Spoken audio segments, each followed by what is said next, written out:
prvi skupini smo govorili o pametni Evropi, bila je zelo šibko predstavljena strani organizacije in sicer v vsakem sklopu po ena oseba samo, zato sem prilagodil delovanje na način intervjuvanja in sicer prišli smo do teh izsledkov v kategorijo pametna Evropa, kaj pravzaprav po naše spada, oziroma z vidika udeležencev spada v to. Gre za pametno specializacijo, internet stvari, potem robotizacijo, velike količine podatkov, umetna inteligenca. Načeloma nekako bi se da zaokrožiti, da so to vsi pojavi tehnološki, ki so povezani z industrijo 4.0, ki seveda na eni strani predstavljajo veliko dobrobiti, na drugi strani pa tudi veliko potencialnih nevarnosti. In seveda, ko govorimo o tem, ne gre samo za tehnološko dimenzijo vsega skupaj, ampak gre tudi za sociološko, se pravi nov način povezovanja ljudi v različne strukture in pa seveda tudi za usposabljanje kadrov. Kot neke vrste smoter te pametne Evrope z vidika udeležencev naslavljamo neke vrste boljše upravljanje s prostorom oziroma z različnimi viri. Se pravi, kaj udeleženci pod tem ciljem nekako vidijo, je, da te tehnologije 4.0 oziroma cela ta pametna stvar omogoča boljše upravljanje z viri, kar seveda pomeni boljšo učinkovitost, manj odmetavanja, nekako več izkoristka. Zdaj, tretje vprašanje, kako se tega lotevati, oziroma tukaj imamo pa nekako 4 poudarke. Prvi poudarek je neizkoriščen potencial ogromnih količin podatkov, kjer lahko govorimo na različnih ravneh oziroma pri različnih deležnikih o tem. Naprimer, nevladne organizacije jih je zelo malo data-driven, pa je tukaj ogromen potencial, potem pa tudi inštitucije, kjer na nacionalni ravni imamo premalo zavedanja o pomenu podatkov, o tem, kako podatki lahko pomagajo pri boljšem načrtovanju, o tem, katere podatke bi se dali narediti dostopne, kaj anonimizirati in podobno. Potem drugi poudarek, več povezovanja se potrebuje pri takih stvareh, namreč, ko govorimo o teh tehnologijah, je ponavadi vpletenih veliko število deležnikov, da je stvar postane pametna. In tukaj, kot so že ugotavljali tudi v sosednjih skupinah, rabimo več medsebojne kohezije, da bomo lahko bolj črpali kohezijska sredstva. Tretji poudarek bi bil vključujoče načrtovanje. Še posebej v industriji so seveda primeri, ko se pametna tovarna ali podobni pojavi načrtujejo bolj iz ene točke, medtem ko gremo pa v community stvari, naprimer pametna mesta in podobno, je pa zelo smiselno v definicijo pametne Evrope vključevati tudi pametno načrtovanje, ki bi vključevalo različne deležnike. In pa četrti poudarek, tudi nevladne organizacije se premalo poslužujemo teh stvari, naprimer že čist ena pisarna vodena, ne vem, vodenje oziroma upravljanje ene pisarne z naprimer 3 zaposlenimi so izkušnje, koliko močno neko orodje za CRM, torej Customer Relationships Management ali pa za prodajo ali pa karkoli, prispeva k učinkovitosti take pisarnice in koliko ur na teden prihrani, če je to orodje kakovostno, torej da bi v bistvu pametna Evropa lahko pomenila tudi pametni NGO. To so bili 4 poudarki nekako, kako to implementirati.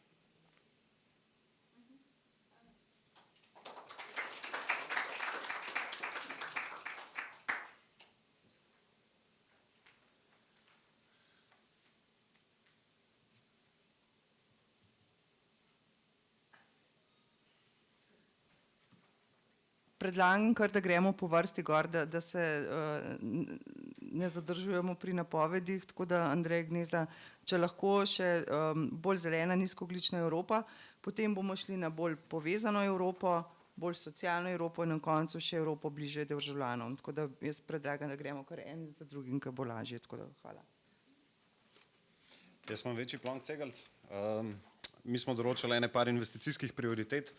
Kot prvo smo dali prilagajanje na podnebne spremembe. Dejstvo je, da se ne dogajajo in v prihodnosti bomo mogli veliko več pozornosti posvetiti sonaravnemu upravljanju z vodami. Po eni strani predvsem zato, da bomo preprečevali poplave, po drugi strani tudi zato, da bomo zadrževali to vodo takrat, ko bomo imeli suše in jo bomo lahko počrpali, ko jo bomo potrebovali. Pomemben poudarek na sonaravnem upravljanju z vodami. Tukaj govorimo o odkupu zemljišč, razlivnih območjih in beton res samo tam, kjer je to nujno in neizogibno, kar je verjetno zelo malo lokacij v Sloveniji. Potrebno je tudi regijski pristop v načrtovanju upravljanja z vodami, ker zdaj se dogaja, da pač občina gor vodno se zida, občina dol vodno je pa poplavljena potem zaradi tega, tako da je treba regijski pristop k temu upeljati. In pa govorili smo še o ukrepih v urbanih središčih, v mestih, tukaj pa govorimo bolj o zelenih fasadah, zelenih strehah, raznih več zelenih površin, zato da se bomo lažje spoprijemali z vročinskimi valovi, ki bodo prihajali. In pa nič hidroelektrarn. To je bil zaključni poudarek v tem segmentu. Naslednji je bil, smo govorili o trajnostni mobilnosti. Tukaj eden redkih področji, kjer dejansko govorimo o gradnji in infrastrukturi, kjer mislimo, da je potrebno, in to so železnice. Potrebujemo pač posodobitev železniškega omrežja za potniški promet, poudarek na potniški promet, ker se je v preteklosti in še sedaj veliko več na tovornem prometu dela, potniški pa je popolnoma zanemarjen. Cilj je, da zagotovimo taktni vozni red, se pravi, da v konicah imamo vlak oziroma neko obliko javnega prevoza na tam 15 do 30 minut.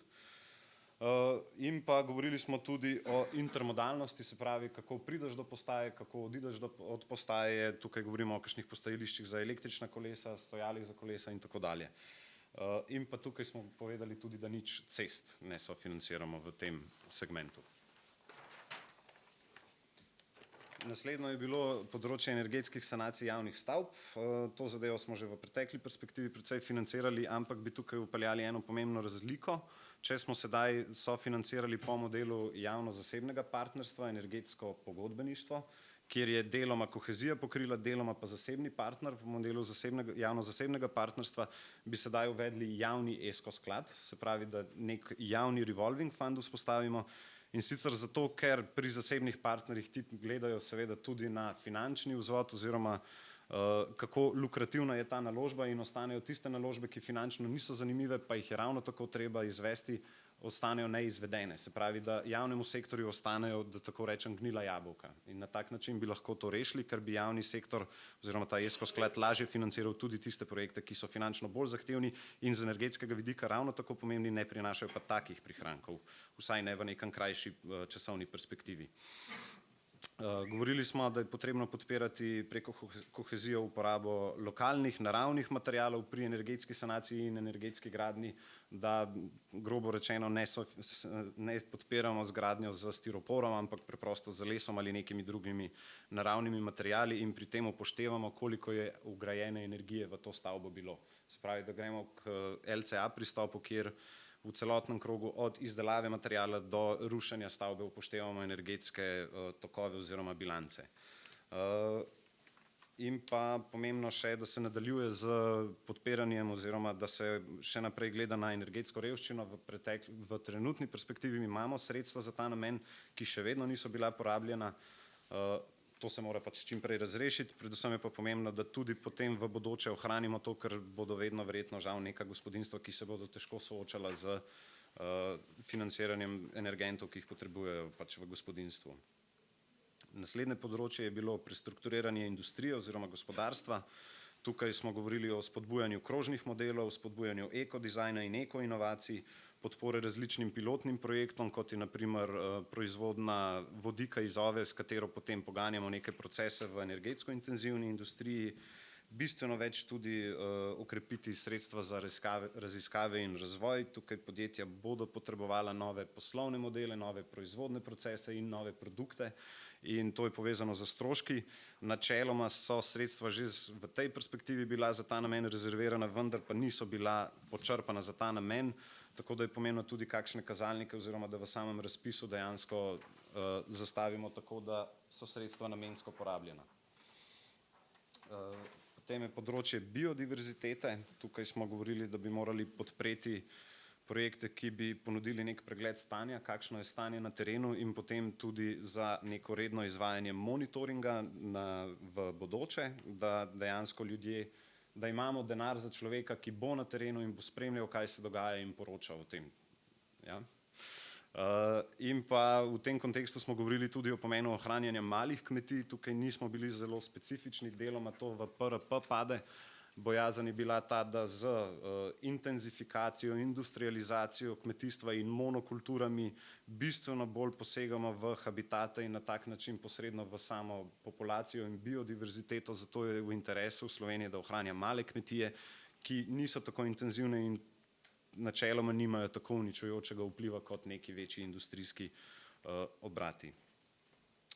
Kot zadnje pa smo dali neko bolj principalno smernico, kjer smo govorili o skupnostnem pristopu pri upravljanju, trajnostnem upravljanju z viri. Tukaj govorimo o na primer energetskih zadrugah, stanovanjskih zadrugah, tudi v kmetijstvu se te principe lahko upelje in tudi na področju mobilnosti, kot je carpooling, car sharing in tako dalje.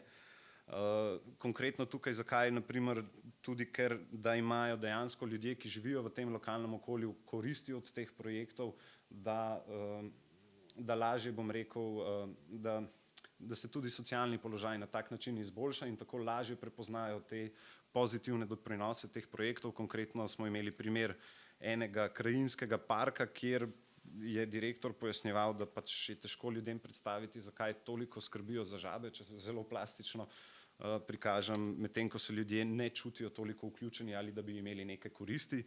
Tukaj, če imamo ta skupnostni pristop, kjer so ljudje vključeni tako v samo upravljanje, načrtovanje, kot tudi kasnejše koristi tega, je seveda ta aspekt bistveno bolj pokrit. Pa morda še pomembno, govorili smo tudi o tem, da je bolj potrebno gledati na učinke, ne toliko na to, na kakšen način smo jih dosegli, ker je včasih ta prenormiranost ali pa so težave pri tem, kako tja priti. Važno je, da je dober učinek dosežen in pa pomembno je, da imamo kazalnike dobro zastavljene, bodisi da so del razpisa ali pa da so primerni, da niso, bom rekel, da ustvarjajo neko lažno sliko, ker mislimo, da smo dosegli nek pozitiven učinek, v resnici pa ga nismo. Konkretno tukaj finančni vzvod pri energetski sanaciji v javnem sektorju. Govora je bilo še o tej, da moramo tudi skrbeti za neko skladnost politik, se pravi, da po eni strani z nekim ukrepom, ki je pozitiven, bodisi na okolju, povzročamo neko slabše stanje na nekem drugem področju, oziroma da z istim ukrepom dosežemo čim več pozitivnih učinkov na večjih področjih, ne zgolj enem.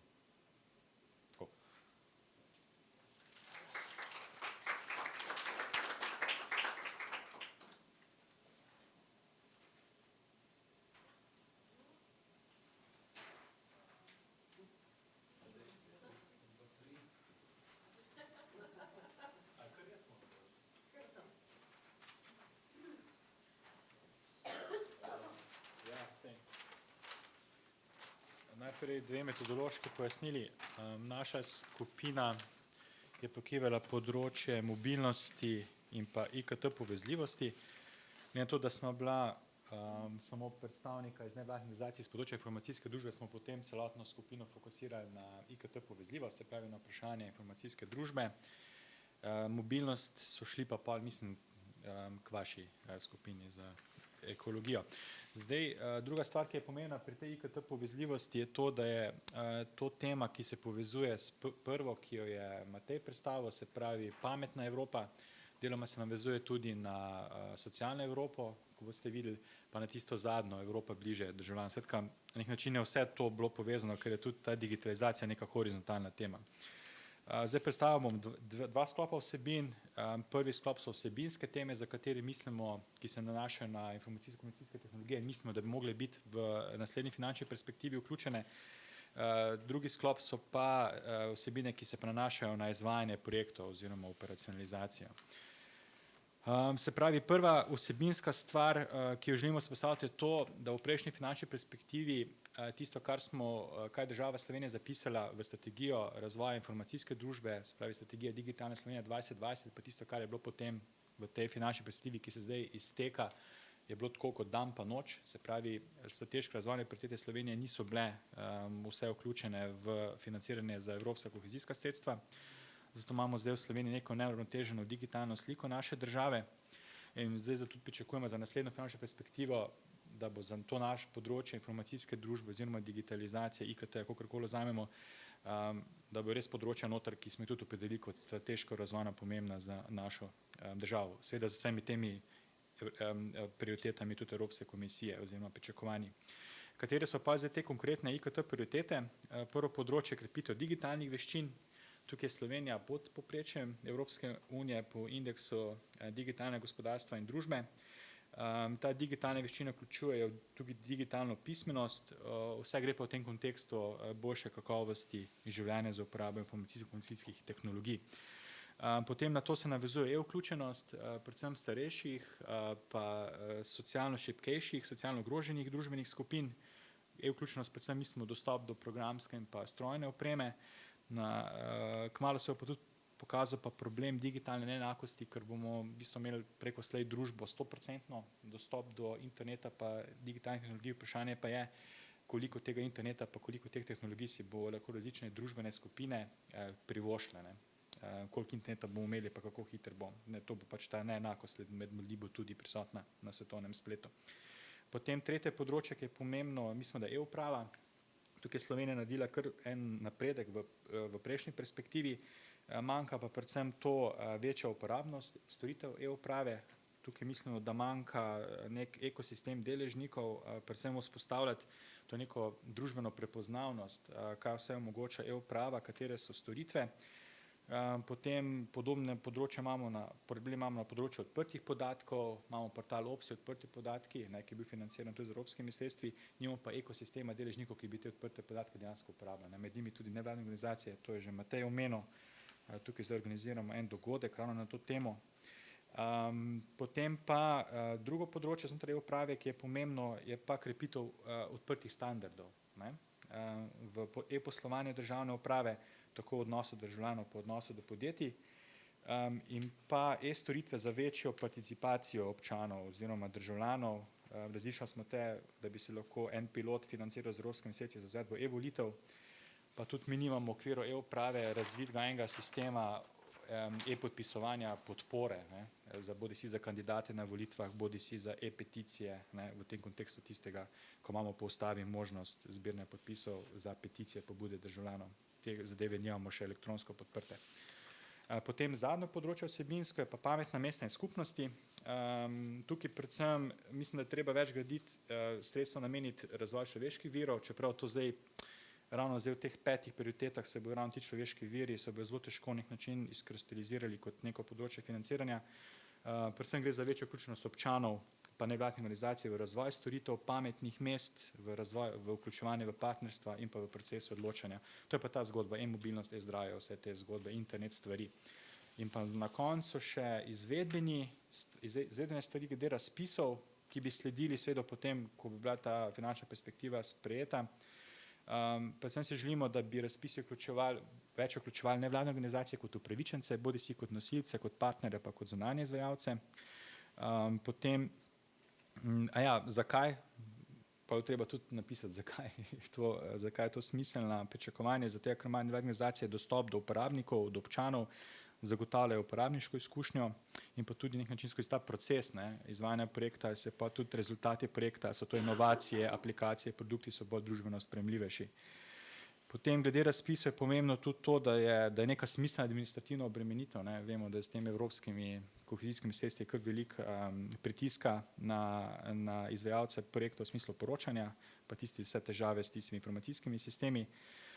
Zato predlagamo, da bi bila neka možnost fleksibilnega postavljanja kazalnikov pa ciljev, kakor se pač da v okviru teh evropskih določil, pa da bi se razpisovalci razpisov, ministrstva držala časovnic, se pravi, ko ti objaviš datum razpisa, pa da je pa tudi dobiš pogodbo pa financiranje pa te stvari, ko včasih so veliki zamiki in pa se ti poruši lahko cel projektni cikel. Toliko z naše strani.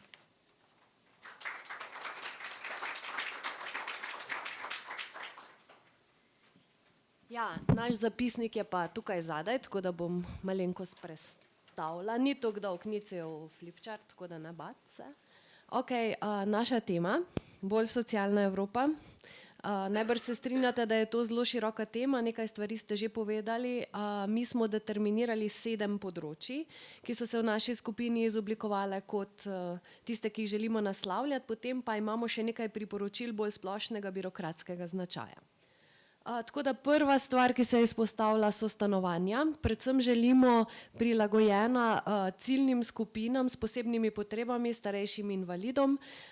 Sicer ne sodi neposredno v kohezijsko politiko, ampak sploh izvajanje zakona o dostopnosti za vse ciljne skupine. Želimo si alternativnih oblik bivanja, recimo menjave bivališč, združene oblike bivanja in tako naprej. In pa seveda subvencioniranje in sofinanciranje vsega tega tudi v tem sklopu. Najbrž se strinjate, da je neka horizontalna tema socialne Evrope oziroma nevladnih organizacij prostovoljstvo.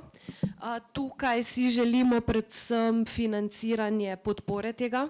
Ugotovili smo v naši skupini, da je občutno prenizka stopnja kadrov, ki bi zmogli to prostovoljstvo vzdrževati. Tudi ena sama oseba morda sploh ne bi bila dovolj dodatno, zaradi tega, ker prostovoljstvo postaja čedalje bolj proces 1 na 1, torej nekdo mora biti tisti, ki lahko s prostovoljci dela. Seveda si želimo poenostavitev birokracije na tem področju, sploh pri delu s prostovoljci, to je posebej poudarjeno. In pa, da se lahko v tem kontekstu, ko delaš s prostovoljci, financirajo tudi različni materialni stroški, to v nekaterih projektih je možno, v drugih to ni možno. Predvsem pa višje vrednotenje deleža, ki ga k projektu prispevajo prostovoljci, tudi čist financiranje. Pogovarjali smo se o tem, da bi bilo treba nekako ovrednoti tudi samo delo, ki ga prostovoljci doprinašajo in se tudi to upošteva kot nek in-kind k samem projektu. To je sedaj v projektih, v katerih mi sodelujemo, bistveno premalo. Druga tema, ki nam je bila ključna, so starejši. Želijo sredstva za dolgotrajno oskrbo in vse projekte, ki seveda izvirajo iz tega. Potem želijo profesionalizirati področja, ki se zdaj opravljajo nekako v neformalnih kontekstih in tako naprej. Tukaj je seveda več težav, to so razni spremljevalci, razni tisti, ki pridejo in pomagajo starejšim. Potem težava se pojavlja pri ozaveščanju o posebnih potrebah starejših. Recimo čist plastičen primer, starejši človek ne more tako hitro skočiti na avtobus, kakor kakšen mlad. Družba pa to nekako ne tolerira oziroma nima. Potem pa seveda, kar si želimo tudi, so prostori za starejše v vseh lokalnih skupnostih. Zdaj to ni enakovredno, v nekatere lokalne skupnosti imajo to odlično, druge bistveno manj. O zdravju nismo potem tako veliko govorili, čeravno je zelo pomembno tudi to področje samega ozaveščanja, preventive in tako naprej. Potem smo se dotikali področja dostopnosti in sicer tukaj je potrebnega več financiranja za dostopnost do vseh stvari za ranljive ciljne skupine, dostopnost prostorov, prevoza, informacij, storitev, prilagoditev spleta in pa dodali smo tudi karierno orientacijo, zaradi tega, da se potem lahko mladi, ne samo mladi, seveda vse ciljne skupine z manj priložnostmi primerno umestijo v neko okolje. Velik poudarek smo dali na izobraževanju, ki mora biti prilagojeno za ciljne skupine, kar pomeni, da se dela v manjših skupinah, da mora imeti kontinuirano podporno okolje, da mora biti didaktično prilagojeno, da so usposobljeni tudi izobraževalci. In namen tega izobraževanja je seveda zmanjšanje socialnih razlik, obvladovanje zdravstvenih težav. Tukaj je pomembno, tu se predvsem navezuje na vse te digitalne kompetence, ki so pomembne. V podsklop izobraževanja pa smo seveda dodali še vse ozaveščanje o tem, o ranljivih ciljnih skupinah, da bi tudi to moralo biti del izobraževalnih procesov na vseh ravneh. Recimo, kako se slepa oseba orientira oziroma kako slepa oseba recimo deluje v okolju. Naleteli smo tudi na težavo združevanja. Organizacije opažajo, da v nekem lokalnem okolju bi bilo potrebno več sodelovanja, težava pa nastane, ker ni neke točke, kjer bi se lahko te organizacije združevale. Tu smo prišli na to, da bi bilo treba tudi občinske uradnike usposabljati na tem področju, pa seveda sami strukturi, da če želimo konzorcije, nekateri jih želijo, drugi ne, da je to pač odprto in ni kar predpisano z razpisom. Potem imamo pa še čisto birokratska priporočila. Želimo na vseh ESS projektih oziroma kohezijskih projektih dovolj sredstev za administracijo, na nekaterih ni dovolj sredstev, tako da dovolj denarja za kadre. Želimo si poenotenje vseh razpisov, ne glede na ministrstva. To pomeni poenoteno poročanje, poenoteni razpisi za vsa ministrstva, zato da ne potem skoraj za podoben projekt na 5 različnih načinov poročaš. Potem zdijo se nam nujni sestanki z deležniki pred objavo razpisa, zaradi tega, da se lahko še na karkoli vpliva. Vsekakor tudi čim prejšnja evalvacija, zaradi tega, ker če iz iste perspektive izvirata 2 razpisa, da sta potem se ne ponavljajo iste napake. In želimo si tudi, da se javno pove, zakaj nekateri, kje je bila prioriteta, recimo zakaj določeni razpisi niso bili sprejeti. Seveda ne poimensko, ampak da je neka evalvacija. Želimo si obiskov birokratov v organizacijah, ampak ne na način, da potem ti to nadzorujejo, ampak da so tam, seveda čim manj birokracije. 15% pavšal dvigniti tudi v razvojne projekte in pa nekako povzročiti profesionalizacijo sektorja na način, da bo se ločevalo med ljubiteljskimi organizacijami in da se bo nekako suportiralo tiste, ki si tudi na področju bolj socialne Evrope želijo višjo stopnjo profesionalizacije. Predvsem na lokalni ravni se pojavljajo težave, da občinski uradniki sploh ne vedo, da se lahko v nevladnih organizacijah kdo zaposli. Tako da to so bile tiste teme, ki smo jih nekako mi uspeli znotraj tega področja obravnavati. Hvala lepa.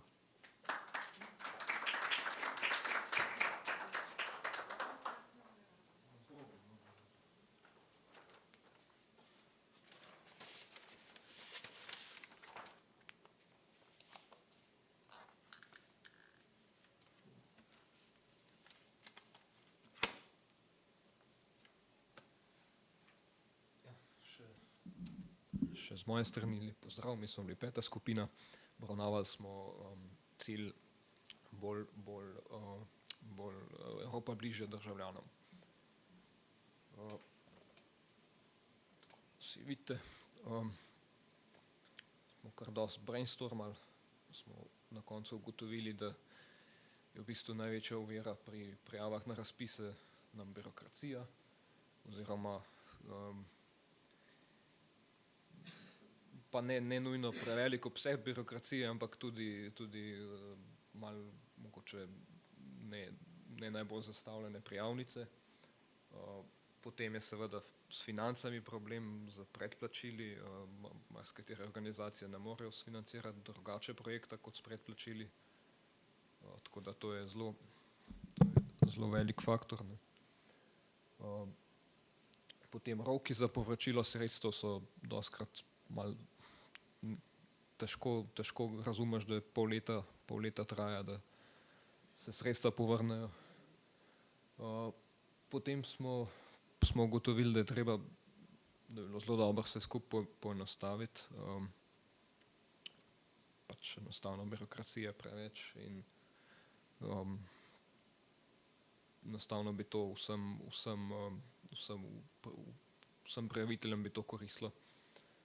To je bila ena glavnih ugotovitev naših, da pač ta proces prijave projektov je pač prekompliciran, navodila so zelo dolga včasih. Seveda razumemo, da je treba biti natančen s financami in tako, ampak pač včasih je preveč, enostavna birokracija preveč. Potem smo recimo kot predlog smo dali tudi, da bi se več sredstev določilo po pavšalih, tako kot se recimo na centraliziranih programih Evropske unije, na Erasmusu, na Evropi za državljane.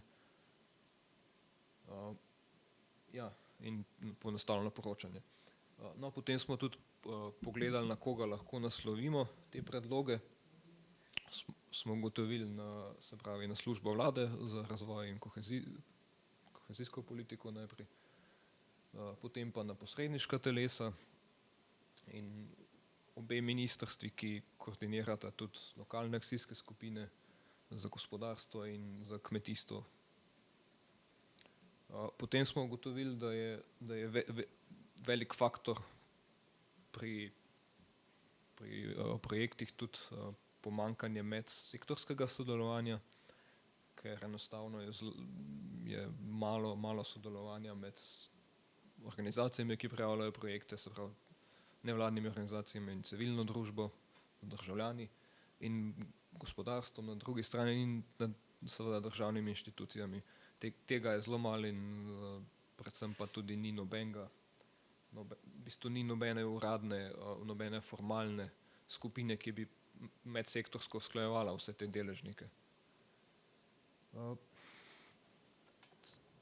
Ja, to je to v bistvu, kar se medsektorskega sodelovanja tiče. Torej, vsebinsko in finančno smo rekli, da bi to bilo zelo koristno za projekte. Na koga bi to naslovili, seveda idealno bi bilo to nasloviti na vlado, ker pač določa, ker bi vlada lahko to medsektorsko usklajevala, ampak to je bolj teorija verjetno. Potem smo ugotovili, da bi tudi nevladne organizacije lahko pač seveda morajo prevzeti svoj del odgovornosti tukaj in pa določena podjetja.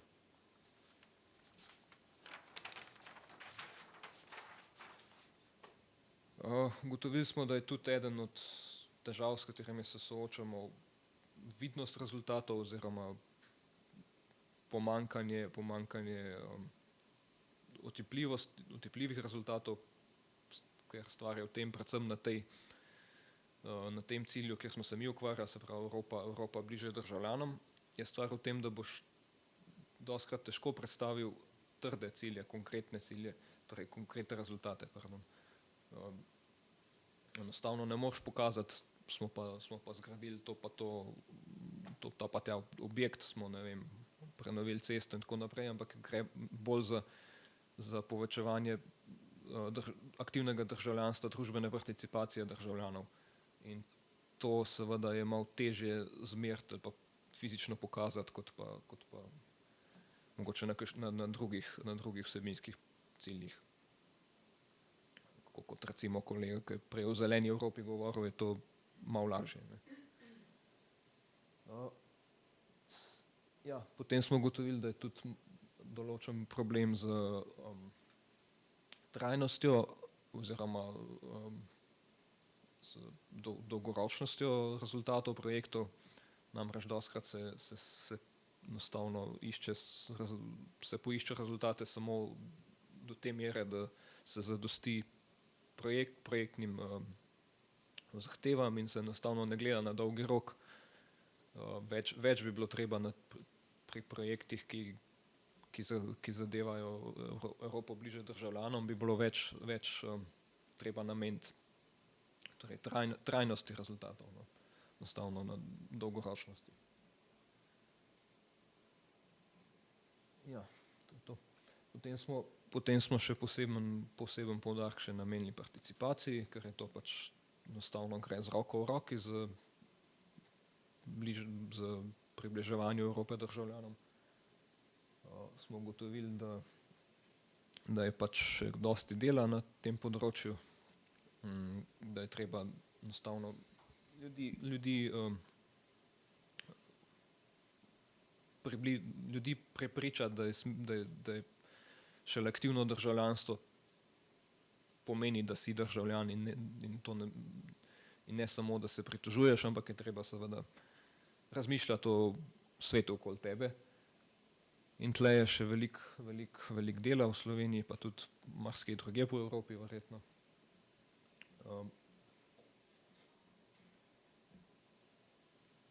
Ja, in seveda veliko je treba še poudarka dati na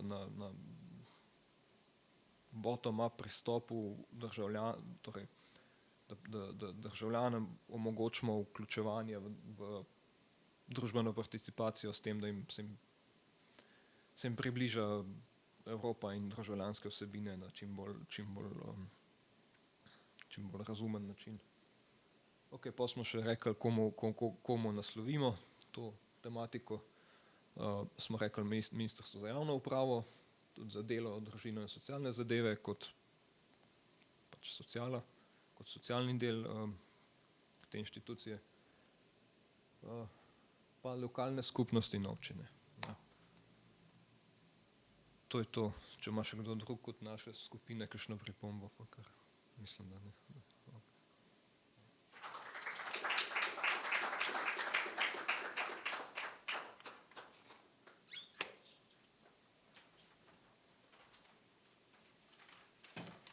Okay. Pa smo prišli do konca, ne? Jaz bi se rada vsem skupaj res lepo zahvalila, da ste vztrajali cel dan z nami. Saj to, kar vas je še ostalo, nekaj vas je vmes že odpadalo. Verjamem, da ste imeli precej poglobljene razprave tudi v samih delovnih skupinah. Prosila bi vse, da pustite tele PowerPoint, mislim, ne PowerPoint, ampak flipcharte in zapise vaših priporočil. Mi jih bomo skupaj zbrali in dali naprej tudi odločevalcem. Kot rečeno že na začetku, dejansko je vzpostavljen nek dialog tudi s Svrkom in z vsemi ostalimi, ki so vpeti v pripravo kohezijske politike za naprej. Mi bomo še naprej z njimi v stiku in sporočali tudi vaše želje in potrebe. Prepričana sem, da se bodo tudi oni potem še kasneje zorganizirali in verjetno pripravili kakšna posvetovanja, ki so pač tudi malo bolj strukturirana in formalizirana. Vsekakor pa pač izkoriste te kanale, ki so odprti že zdaj. Tako da res hvala lepa za vse vaše prispevke, za vse vaše ideje, priporočila, tegobe in lep popoldan vsem skupaj. Hvala.